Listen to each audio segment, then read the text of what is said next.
We're joined now by Long Beach State coach Dan Monson. We will start with an opening statement from Coach and then take questions. Well, it's tough. It's tough. It's tough in that locker room right now.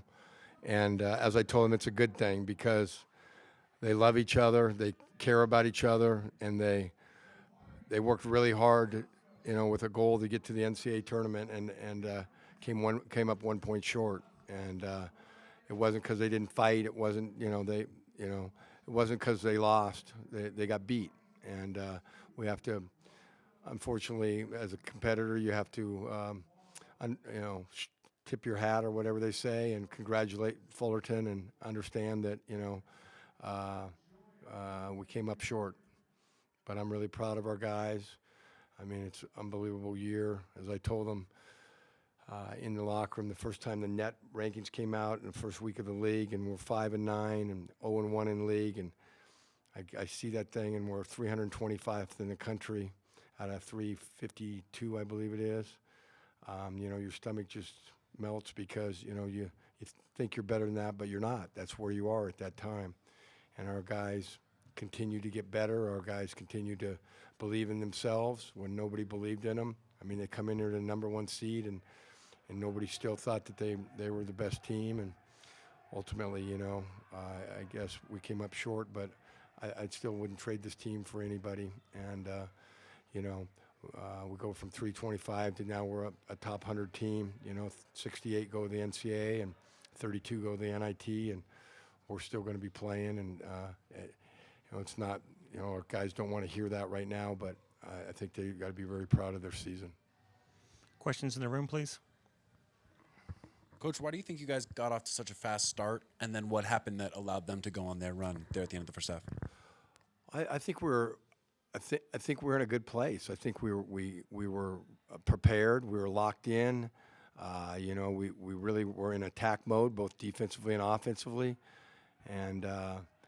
I think what kind of changed it was, sometimes when you do that, worst thing that can happen in a team is coming out to a fast start because they kind of relax and all of a sudden, some of the little things aren't as important and they made us pay. They came down and got 3 straight lay-ins to cut it from 14 to 8, in about a 45-second, period. And the second thing is foul trouble. I mean, Cullen had 2 fouls at half, in the first half. Kadir not only had 2 fouls, but he, fell on his tailbone and, had to deal with that all game. And I believe Jadon Jones ended the half with 2. So, it's just basketball's a game of runs, and we let them. If we would have had the next run, it would have been a different game, but they had it.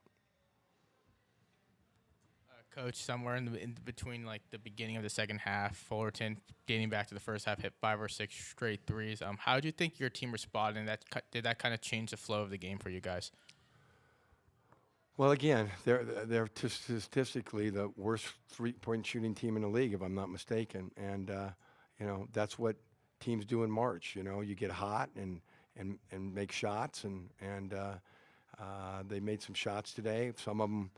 Were defensive breakdowns, but some of them were just, good. They got in a flow and made good shots. And, we weathered that and had the ball with 20 seconds left, down 1 with an opportunity to win through it all, And our guys fight, and they, hopefully, we'll come out next week and just continue to do that. Dan, you mentioned the last play. How tough was it to get a shot off on that play there? Yeah, I mean, it was a great job by Fullerton, I mean, we didn't have any timeouts, and we were kind of scattered, and but this team has played well, moving the ball and sharing it, and